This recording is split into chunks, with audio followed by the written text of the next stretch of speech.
धर्मनिरपेक्षतावाद का जो विरोध है वो धर्म सापेक्षवाद है। क्या है? धर्म सापेक्षवाद। धर्मनिरपेक्षवाद का विरोध है धर्म सापेक्षवाद। हम आप देखें कि धर्म जो है मानवीय सभ्यता की उदय के साथ मानव के साथ जुड़ा रहा है ना। प्रारंभिक समाज जो आदिमानव समाज था, जब आदिमानव पैदा हुआ और किस तरह वो गुफाओं में, जंगलों में वनवासी के रूप में उसने जीवन गुजारा, है ना। और उस समय आप देखें उसका स्थायी ठिकाना भी नहीं था, आवास नहीं था, भोजन की व्यवस्था भी स्थायी नहीं थी। तो ऐसी स्थिति में आप देखें बिजली का कड़कना, बादलों को बराबर बरसना, अचानक बाढ़ आ जाना, ये तमाम चीजें जो है उसके अंदर एक प्रकार का भय पैदा करती है ना। और उसे लगता था कि ये सारी चीजों को अंजाम देने वाला कोई है ना। इस आधार पर आप देखें कि धर्म जो है उसका निर्माण होगा। ये माना जा रहा था कि भाई ये ईश्वरीय घटनाएं हैं, है ना, क्योंकि ईश्वर परम दयालु है ना। तो ऐसी कंडीशन में वो जो भी चीजें करता है तो जरूरी नहीं है कि वो विध्वंसक भी हो, निर्माणकारी घटनाएं भी होती। तो आप देखें कि धर्म सापेक्षतावाद, इसका अभिप्राय ये है कि धर्म के सापेक्ष या धर्म को मान करके जो राज्य नामक संस्था है वो धर्म के आधार पर चले। दुनिया में बहुत सारे ऐसे देश हैं जो धर्म सापेक्ष, यानी जो धर्म के अनुसार चलते हैं। हालांकि हमारे संविधान में धर्मनिरपेक्षता के सिद्धांत को अपनाया गया है ना। धर्मनिरपेक्ष है। किस संविधान संशोधन द्वारा हमने धर्मनिरपेक्षता को अपनाया है? 42वें संविधान संशोधन द्वारा, है ना। और 1976 में हमने अपनी प्रस्तावना में इस शब्द को जोड़ा। तो आप देखें जो धर्म सापेक्षवाद है ये जो है बराबर पूरे विश्व में छाया था। प्राचीन काल अगर हम देखते हैं तो धर्म प्रधान समाज था, राज भी धर्म था, राजा का कर्तव्य होता था कि राज धर्म के साथ साथ, राज की व्यवस्था के साथ साथ वो धर्म रक्षक की भूमिका का भी निर्वाह करे, है ना। तो इसके बाद आप देखें, अगर हम यूरोपीय जगत की ओर देखें तो यूरोप में बाकायदे आप देखें चर्च का बहुत ज्यादा प्रभाव। चर्च जो ईसाई धर्म की सबसे बड़ी संस्था है, पोप जो कि सबसे बड़ा धर्मगुरु है, वो जो है राज नामक संस्था में बहुत ज्यादा हस्तक्षेप करता है ना। ईश्वर जो राजा है उसे माना जाता था कि भाई वो ईश्वर द्वारा प्रदत्त पद है और राजा को ईश्वर ने बनाया। जैसा हम लोगों ने पीछे कोटेशन पढ़ा हुआ था, याद होगा आप लोगों को, कि राज पृथ्वी पर ईश्वर का अवतरण है। राज पृथ्वी पर ईश्वर का अवतरण है। ये किसने कहा? ईगल ने कहा कि state is the March of God on earth, यानी पृथ्वी पर जो राज है वो ईश्वर का अवतरण है। तो इस आधार पर आप देखें कि हमने राज की उत्पत्ति के सिद्धांत को भी पढ़ा और वहां ये पाया कि ये जो राज नामक जो संस्था है वो ईश्वर द्वारा बनाई गई, ईश्वर ने उसे बनाया है। और जो राजा है वो पूरी तरीके से, क्योंकि ईश्वर ने उसे राजा को बनाया है तो वो ईश्वर के प्रति उत्तरदायी। इस आधार पर आप देखें पूरा प्राचीन काल और मध्यकाल यूरोप में पूरी तरह से चर्च, पोप और ईश्वरीय सत्ता जो है वो राज्य के बहाने चलती रही। लेकिन आप देखें फिर बाकायदे यूरोप में धर्म सुधार आंदोलन चले, जिनको रिनेंसा कहा गया। क्या कहा गया? रिनेंसा हुआ। इसके अलावा आप देखते हैं रिफॉर्मेट हुआ कि बाकायदे सुधार के लिए प्रयास किए गए। पहला विद्वान जो कि आपके प्रश्न में भी रहेगा, पहला विद्वान जिसने राज्य को धर्म से अलग किया वो कौन था? यानी राज और धर्म दो अलग वस्तुएं हैं। ये विद्वान कौन था जिसने राज्य को धर्म से अलग किया। उसने कहा कि धर्म जो है वो व्यक्तिगत वस्तु है, it is a subjective matter. कैसा है? ये व्यक्तिगत वस्तु है ना, ये व्यक्तिगत कर्म है, और जो राज है वो सार्वजनिक है ना। तो ऐसी कंडीशन में राज्य को धर्म से अलग रहना चाहिए, यानी मिश्रण नहीं करना चाहिए धर्म को राज्य के साथ। अगर मिश्रण कर देंगे तो फिर हम इस सिद्धांत के समर्थक हो जाएंगे, धर्म सापेक्षवाद। तो ये विद्वान था मैकियावेली। कौन था भाई? इटली का विद्वान था। ये क्वेश्चन आपके एग्जाम में पूछा जाएगा। मैकियावेली, इसने अपनी पुस्तक प्रिंस में इस सिद्धांत का वर्णन किया। प्रिंस में उसने इस बात को लिखा कि राज और धर्म दोनों अलग अलग वस्तुएं हैं और इनको जो है अलग तरह से ही ट्रीट करना चाहिए। ठीक है। फिर एक जर्मनी का धर्म सुधारक था मार्टिन लूथर। हालांकि दो मार्टिन लूथर हुए हैं। एक मार्टिन लूथर किंग, ये हुआ है अश्वेत नेता अमेरिका, और ये मार्टिन लूथर जो है वो जर्मनी में था, है ना।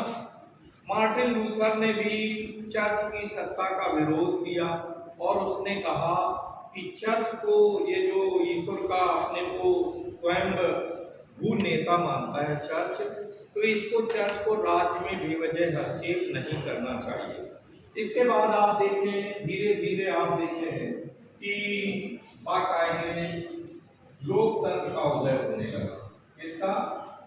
लोकतंत्र का। जो राज्य का दैवीय उत्पत्ति का सिद्धांत था उसका विरोध शुरू हो गया कि भाई राज या राजा को ईश्वर ने नहीं बनाया है, ये पूरी तरह से लौकिक संस्था है। और ऐसी स्थिति में इसमें बहुत बड़ा योगदान हॉब्स ने किया। किसने किया भाई? हॉब्स ने भी अपने लेवियाथन में, उसने भी जो है सबसे पहले तो राज्य के प्राकृतिक सिद्धांत का वर्णन किया। फिर हॉब्स के साथ लॉक भी जुड़ गया और रूसो भी जुड़ गया, जिसने ये कहा कि राज्य जो है वो दैवी संस्था नहीं है, बल्कि कैसी संस्था है? मानव निर्मित संस्था है।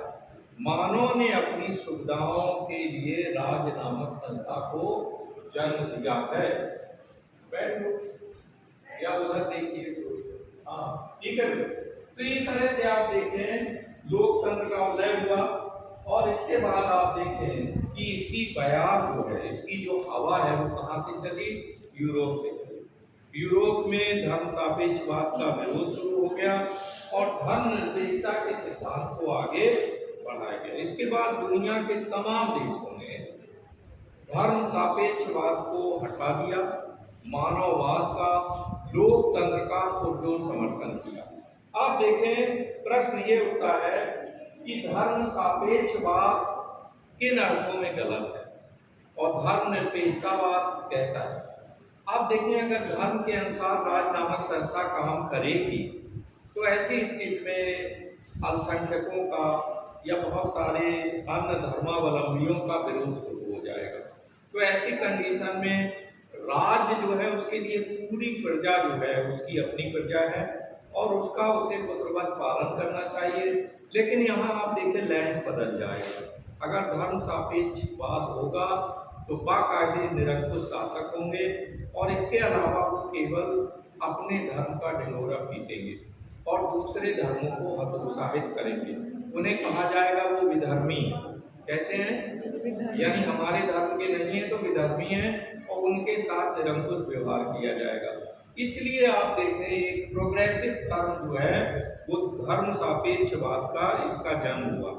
हम आप देखें कि धर्म सापेक्षवाद ने मानववाद को महत्व दिया कि we all are human being, हम सब लोग मानव हैं। हमारा पूर्वज एक था। हमारे ये जो जातियां वातियां बन गई, धर्म बन गए, मूलतः आपको बता दें कि मानव जीवन की उत्पत्ति के इतिहास का अगर अध्ययन किया जाए तो we all human being are sons and daughters of one man and women. एक पिता और एक माता की हम सब संतान है ना। यहीं पर ये गणित लगा दिया गया कि इसका धर्म ये है वो है। भौगोलिक परिस्थितियों के आधार पर पूजा परिस्थितियों में परिवर्तन हो गया। वैसे आप देखें कि अभी मैंने कुछ समय पहले ही रिसर्च का अध्ययन किया जिसमें बताया गया था कि हमारा पहला पूर्वज अफ्रीका में पैदा हुआ। कहाँ पर? और 3 धर्मों में आदि पुरुष जो है वो आदम को माना जाता है। अंग्रेजी में उसे एडम बोलते हैं, है ना। तो आदम को आदि पुरुष माना जाता है। इस्लाम में, क्रिश्चियनिटी में, यहूदी धर्म में आदम को जो है पहला मनुष्य माना जाता है। हिंदू धर्म संस्कृति में, है ना, इसके अलावा बौद्ध धर्म में, ये जो बहुत सारे धर्म जिनकी व्युत्पत्ति जो है एशिया महाद्वीप में और स्पेशली आप देखें भारत से हुई, उनमें पहला मनुष्य किसको माना जाता है? यानी पता ये लगा कि पहला मनुष्य मनु था, मनु से मनुष्यता आगे बढ़ी, है ना। आप देखिए हमारा नाम क्या है? मनुष्य है। क्या है? मनुष्य है। तो मनु से मनुष्य चला, मनु बहुत सारे हुए इतिहास में। ये पहले हम आदि मानव की बात कर रहे हैं जिससे मानव संतति आगे बढ़ी। 3 धर्मों में आदम को माना गया। और आफ्टर ऑल आप देखें कि जो अभी मैंने स्टडी पढ़ी उसमें दिया हुआ था कि हम लोगों में जो जीन्स है, सभी लोगों में जो जीन्स है वो 99 पॉइंट समथिंग एक जैसी है, जो मानवीय कोशिकाएं हैं। और वो इस बात को सिद्ध करती हैं कि हम सभी एक माता पिता से, जो हमारे आदि पुरुष होंगे वो एक ही होंगे। ठीक है। फिर भौगोलिक कारणों से इधर उधर भटकते रहे। कुछ पूर्वज हमारे अफ्रीका में पहुंच गए, कुछ एशिया के दूसरे हिस्सों में पहुंच गए। भौगोलिक परिस्थितियों के आधार पर धर्म आ गया, है ना। धर्म में अलग अलग तरीके से हमने ईश्वर को पूजना शुरू कर दिया, है ना। कोई हाथ जोड़ करके करने लगा, कोई ऐसे दुआ मांगने लगा। आफ्टर ऑल आप देखें कि दिस इज द ट्रुथ, है ना। और आप देखें सारे मानवों में एक जैसी आकृतियां हैं। कलर का जो अंतर है वो भौगोलिक कारणों से हुआ। अफ्रीका महाद्वीप के सारे लोग काले होते हैं। क्यों भाई? सारे all African are black. Why? क्योंकि वहाँ की जलवायु बहुत ज़्यादा जो है गर्म है। और जब हम गर्म जलवायु में रहते हैं तो इन दैट केस जो है हमारा जो कलर है वो ब्लैकिश हो जाता है, काले हो जाते हैं, है ना। और यूरोप, आप सबसे गोरे लोग कहाँ मिलेंगे तुम्हें? यूरोप में, ऑस्ट्रेलिया में। वहाँ बराबर आप देखें 9 महीने 10 महीने सर्दी रहती, लोग बराबर कोट पहने रहते हैं, है ना। अगर मैं यूरोप में पढ़ा रहा होता इस समय तो कोट पहने होता, क्योंकि वहाँ इतनी ज़्यादा सर्दी होती है, क्यों ना। तो इस तरह से आप देखें भूगोल के कारण हमारे कलर बदले। और फिर इसके बाद ये हुआ कि थोड़ा बहुत बाई जेनेटिक्स और जो हमारे पिता, दादा, परदादा और हमारी दादी, परदादी, वहाँ से भी अगर कोई सावलिया कलर का था तो इन दैट केस जो है अपना भारत तो जो है जाहिर है यहाँ 9 महीने गर्मी होती है, 3 महीने ईमानदारी से सर्दी होती है, नहीं वो भी नहीं होती। अब ऐसा अवसर नहीं आता कि हम बहुत मोटा कोट पहने हुए घूमे, सर्दी कम हो रही है ना। तो इन दैट केस हम आप देखें कि ये जो धर्म की व्युत्पत्ति है, जब हम वैज्ञानिक आधार पर चिंतन करते हैं तो ये पाते हैं ये बेवजह का झगड़ा फसाद है धर्म को लेकर, है ना। धर्म व्यक्तिगत है, हम किस तरह से ईश्वर को पूजते हैं, है ना, वो हमारा व्यक्तिगत मैटर है। लेकिन राज्य को लेकर के बाकायदे राज्य के लिए सारे धर्म बराबर होने चाहिए। राज्य को किसी भी धर्म के साथ कोई भेदभाव नहीं करना चाहिए। तो आप देखें इसमें, आप देखें फिर बाद में धर्मनिरपेक्षतावाद ने इस बात को आगे बढ़ाया कि हमें धर्म का तो पालन करना है लेकिन राज्य को धर्म से अलग कर देना। इसके बाद हमारे देश में एक चिंतक का जन्म हुआ, एक समाज सुधारक का जन्म हुआ जिसका नाम महात्मा गांधी। महात्मा गांधी ने कहा नहीं नहीं, राज्य से धर्म को अलग नहीं किया जाना चाहिए। लेकिन ये बात याद रखना कि गांधी का धर्म हिंदू धर्म नहीं। गांधी जहाँ ये कह रहे हैं कि अगर धर्म को राजनीति से आप अलग कर रहे हैं तो ऐसी कंडीशन में आप नैतिकता को अलग करते हैं। किसे? मॉरलिटी। जो सत्य है, अहिंसा है, उदारवाद है, उदारता है, सहिष्णुता है, जो अच्छी भावनाएं हैं, इन्हें हम बाहर करते हैं। तो इन दैट केस गांधी ने कहा कि नहीं, धर्म को राजनीति से अलग नहीं करना चाहिए। लेकिन उन्होंने ये नहीं कहा कि हम एक धर्म की वजह, अगर वो राम राज्य की बात करते हैं तो राम राज्य से उनका अभिप्राय वो राम का राज्य न होकर ऐसा राज्य है जहाँ सभी के साथ समानता का व्यवहार किया जाए, सभी को उत्थान का बराबर से अवसर प्रदान किया जाए। तो ऐसी कंडीशन में गांधी जी ने, हालांकि लियो टॉलस्टॉय जिसका जन्म रूस में हुआ, उन्होंने ईसाई धर्म को कहा कि इसको लेकर के राज्य आगे बढ़े। अब इस समय हम लोग देखें कि दुनिया में कितने देश हैं जो धर्म सापेक्ष हैं। सारे मुस्लिम राष्ट्र तुर्की को छोड़कर सब के सब धर्म सापेक्ष है ना। यूरोपियन राष्ट्रों में, अमेरिका में ईसाई धर्म के लोग बकायत में हैं, लेकिन उन्होंने बाकायदे धर्मनिरपेक्षता के सिद्धांत को अपनाया, यानी उनका राज धर्म जो है वो ईसाई। आप देखें कि एशिया में भी अधिकांश देश जो है वो धर्मनिरपेक्ष है ना। अब प्रश्न ये उठता है कि अगर हम ये देखें कि जो धर्म सापेक्ष देश हैं वो ज्यादा तरक्की पसंद है या धर्मनिरपेक्ष देश ज्यादा तरक्की पसंद है? क्यों भाई? अमेरिका धर्मनिरपेक्ष है, इंग्लैंड धर्मनिरपेक्ष है, दुनिया के जितने भी यूरोपियन राष्ट्र हैं वो सब धर्मनिरपेक्ष हैं। केवल एक छोटा सा देश है यूरोप में, वेटिकन सिटी, जहाँ पोप रहता है, वो भी इटली के अंदर एक शहर, इटली के अंदर एक शहर जिसको राज्य का दर्जा दे दिया गया है, वो भी रोम के अंदर बसा हुआ। इटली की राजधानी रोम के अंदर बसा हुआ एक देश जिसका नाम है वेटिकन सिटी। तो यहाँ आप देख रहे हैं कि जो धर्मनिरपेक्ष राज्य, जिन्होंने राज्य धर्म को धर्म नहीं बनाया है, यानी वो सभी धर्मों को बराबर से और सभी धर्म के मानने वालों के साथ बराबर का व्यवहार करते हैं, वो देश बहुत ज्यादा तरक्की पसंद है कि नहीं। आज सुपर पावर कौन है? अमेरिका है, स्विट्जरलैंड है, ये जितने भी देश हैं यूरोप के बहुत ताकतवर हैं। और वहीं आप चले जाएं पश्चिम एशिया में, जो मुस्लिम राष्ट्र हैं वो धर्म सापेक्ष हैं। कुरान के अनुसार धर्म ग्रंथों के आधार पर उनकी राजनीतिक व्यवस्था चलती है, और ऐसे आधार पर आप देखें कि वो पिछड़े हुए। अगर वहाँ पेट्रोलियम ना निकले, खनिज तेल ना निकले, तो उनकी हालत बहुत ही खराब है ना। पता लगा सबसे पिछड़े देश हैं। तो ऐसी कंडीशन में अब हम अपने देश में भी देख रहे हैं कि धर्मनिरपेक्षता की वकालत हमारा संविधान कर रहा है, लेकिन कहीं ना कहीं जो राज सत्ता है वो धर्म सापेक्षता की ओर जो है देश को ढकेल रही है ना। जबकि ये हमें पता है कि it is a negative term, it is not a progressive term. ये प्रगतिशील स्टेप नहीं है। मानवीय सभ्यता ने जो इतना विकास किया है, तब हमें ये समझ में आया है कि राज्य को धर्म से अलग करना चाहिए और धर्म के पचड़ों में नहीं पड़ना चाहिए, है ना।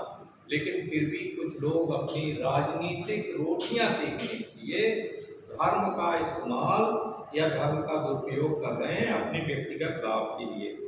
अब हम आप देखें कि मान के चलिए धर्मनिरपेक्षता बात अगर अपनाई जाती है तो उससे क्या क्या लाभ है। आप देखें, अगर व्यक्ति या कोई राज्य धर्म सापेक्ष है तो वो प्रगति नहीं करेगा, है ना, क्योंकि धर्म के आधार पर वहाँ वितंडावाद फैला रहेगा और ऐसी कंडीशन में सांप्रदायिक दंगे होते रहेंगे देश में। एक धर्म के लोग दूसरे धर्म के प्रति हमेशा त्याग लिए खड़े रहेंगे और आखिरकार देश आंतरिक जगत में ही एकता का पालन नहीं करेगा और इससे विकास का जो पहिया है वो ठहर जाएगा, है ना। दूसरा आप देखते हैं कि धर्मांधता जो है बहुत पाई जाएगी अगर धर्म सापेक्षवाद राष्ट्र है, क्योंकि हर धर्म वाला कहेगा मेरा धर्म श्रेष्ठ है, मेरा धर्म अच्छा है, और दूसरे धर्म का हम जो है पालन नहीं करेंगे। और खासकर जो राज सत्ता है वो धर्म को, जब एक धर्म को प्रसव देने लगेगी तो जाहिर है दूसरे धर्म के लोग कैसे रहेंगे? वो अपने आप में न्यूनता का एहसास करेंगे, अपने आप को दबा हुआ महसूस करेंगे। तो राज्य से धर्म को अलग होना चाहिए, है ना। नेक्स्ट आप देखें, आज इस्लामिक जो राष्ट्र हैं, आप देखें इस्लामी जो कट्टरवाद दुनिया में बढ़ रहा है, तो उसकी वजह भी तो यही है कि वो धर्म के आधार पर राज्य को चला रहे हैं और चाह रहे हैं कि उनका धर्म जो है पूरे वर्ल्ड में फैल जाए, है ना। तो इन दैट केस आप देखें कि इससे भी संकीर्णता बढ़ रही है और बाकायदे मारकाट, मानव को की हत्या कर रहा है। जब धर्म का चश्मा लग जाता है तो ऐसी कंडीशन में आप देखें दूसरे धर्म वाला अपना नहीं लगता है। गुजरात के जो दंगे हुए उस समय देखा गया, अभी एक केस का निर्णय हुआ सर्वोच्च न्यायालय से, जहां पर जिस महिला के साथ कई लोगों ने बलात्कार किया था उसके पेट को चीर करके उसका बच्चा निकाल करके और पत्थरों पे ऐसे पटक के उसको मार डाला था। आई थिंक 6, 7, 8 महीने का बच्चा रहा होगा। और उसके क्या नाम था, अभी पीछे उन सारे अपराधियों को छोड़ के कहा भाई गवाह और सबूत सही तरह से नहीं मिले। अब सर्वोच्च न्यायालय ने पुनः उनको बुलाया है वापस कि आप लोग जो है आइए वापस और इन लोगों को सजा दें, क्योंकि भाई वो सभी लोग कहीं ना कहीं एक पॉलिटिकल पार्टी से संबंधित थे और जिस पॉलिटिकल पार्टी की सत्ता है उसने उन लोगों को बाइज्जत बरी कर दिया, सम्मान बरी कर दिया। उसके परिवार के 9 से 12 लोगों का मर्डर किया, उन लोगों ने मार डाला, तलवारों से काट दिया। ये अहमदाबाद में जो दंगे हुए थे, गुजरात दंगे, और फिर बाद में हुआ कि गुजरात एक प्रयोगशाला है और इस प्रयोगशाला को हम आगे बढ़ाएंगे, यानी उत्तर प्रदेश में ले जाएंगे, अदर स्टेट में ले जाएंगे और जैसा हमने वहाँ किया अदर जगह भी करेंगे। ये है धर्मांधता जो हमारे अंदर जब आ जाती है तो मानो नहीं। हम लोग देखें कि हमारे अंग प्रत्यंग बराबर हैं, चाहे हम किसी भी जाति के हों, किसी भी धर्म के। ईश्वर ने केवल 2 जातियां बनाई हैं, एक है मनुष्य और दूसरा महिला, यानी पुरुष और महिला। बस 2 जातियां हैं जो क्लियर कट थोड़ा विभाजन दिखाई लगता है, हाँ इनमें कुछ अंतर है ना। बाकी आप बताएं क्या अंतर है? ये हमने सब पूरा कथाएं जो है यही सजेस्ट करती हैं कि भाई फला ये है, ये वो है, वो श्रेष्ठ है, वो निम्नतर है ना। ये सारी चीजें किसी भी धर्म में, हमको ये नहीं कह रहे कि मैं किसी एक विशेष धर्म की बात कर रहा हूँ। हर धर्म में ये जो जातिवादी व्यवस्था ने जन्म लिया वो केवल कुछ तथाकथित लोगों ने उसको सजेस्ट कर दिया।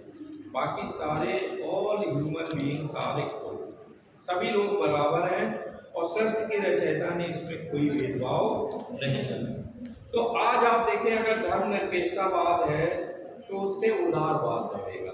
क्या बढ़ेगा? यानी लिबरलिज्म, हमारा जो थिंकिंग प्रोसेस है, जो सोचने की प्रक्रिया है वो उदार होगी।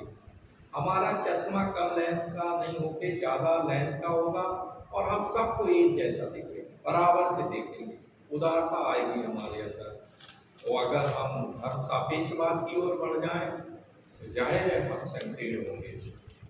मेरा धर्म श्रेष्ठ, मेरा धर्म ही सबसे अच्छा धर्म, बाकी धर्म बेकार, है ना। तो हर धर्म वाला आप देखें अपनी ध्वज पताका लहराए हुए।